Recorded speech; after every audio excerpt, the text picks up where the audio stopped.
Once upon a time, in a cheerful little town called Sweetville, everything was just as it should be. The sun was shining, birds were singing, and the wonderful smell of freshly baked bread filled the air. The baker, Mr. Bumble, was just putting a tray of delicious, plain donuts in his window to cool. They were round and golden and looked just perfect. Everyone in Sweetville loved Mr. Bumble's donuts. Suddenly, the sky, which was a brilliant blue just a moment ago, started to shimmer with all the colors of the rainbow. A small, chubby creature with tiny wings zipped past the town square, leaving a trail of sparkling dust behind it. It looked like a dragon, but it wasn't scaly and green. It was round and puffy, like a donut. It had chocolate-colored skin, a pink frosting tummy, and little candy-colored horns. This was no ordinary dragon. This was a donut dragon. The little donut dragon, whose name was Sprinkles, was very curious. He had never seen a town like Sweetville before. He landed gently on the cobblestone street, his tiny feet making a soft little patter. He waddled over to Mr. Bumble's bakery and peered into the window. His eyes went wide when he saw the tray of plain donuts. He had never seen donuts without any toppings before. To Sprinkles, a donut without toppings was like a rainbow without colors. It just wasn't right.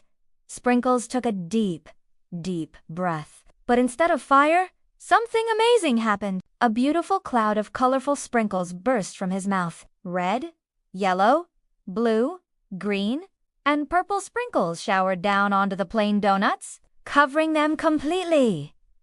Mr. Bumble rushed out of his shop, wondering what all the commotion was. He saw the little dragon and the mountain of sprinkles on his donuts. "Oh my goodness!" he gasped, but he wasn't angry. He was amazed. The children of Sweetville, hearing the laughter, ran to the town square. They saw the donut dragon and the sprinkle-covered treats. Sprinkles was so happy to see the children that he took another deep breath. Theft this time. He sneezed. A giant cloud of rainbow sprinkles shot up into the air, covering the whole town square in a sweet, crunchy blanket. The lampposts were striped with sprinkles. The fountain bubbled with rainbow colors, and even the mayor's hat had a new, sugary sparkle. Everyone started to laugh. It was a silly, colorful mess, but it was the most fun Sweetville had ever seen. The children started making sprinkle angels on the ground.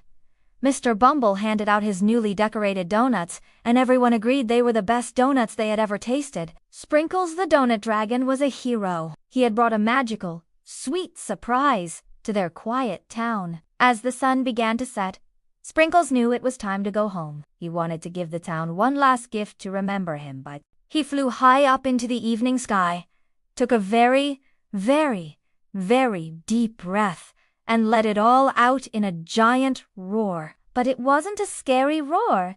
It was a roar of pure joy. Colorful sprinkles exploded across the sky like fireworks, glittering and shimmering in the twilight. It was the most beautiful sprinkled fireworks show anyone had ever seen. The people of Sweetville waved goodbye as sprinkles flew off into the rainbow-streaked sky. They would never forget the day the donut dragon came to town and turned everything wonderfully sweet and colorful. From that day on, every donut Mr. Bumble made had a little extra sprinkle on top in honor of their new, magical friend. And sometimes, when the wind was just right, they could smell a faint, sweet scent of donuts and see a tiny sparkle in the sky, and they knew Sprinkles was watching over them. Thanks for watching our story. Don't forget to subscribe for more fun adventures.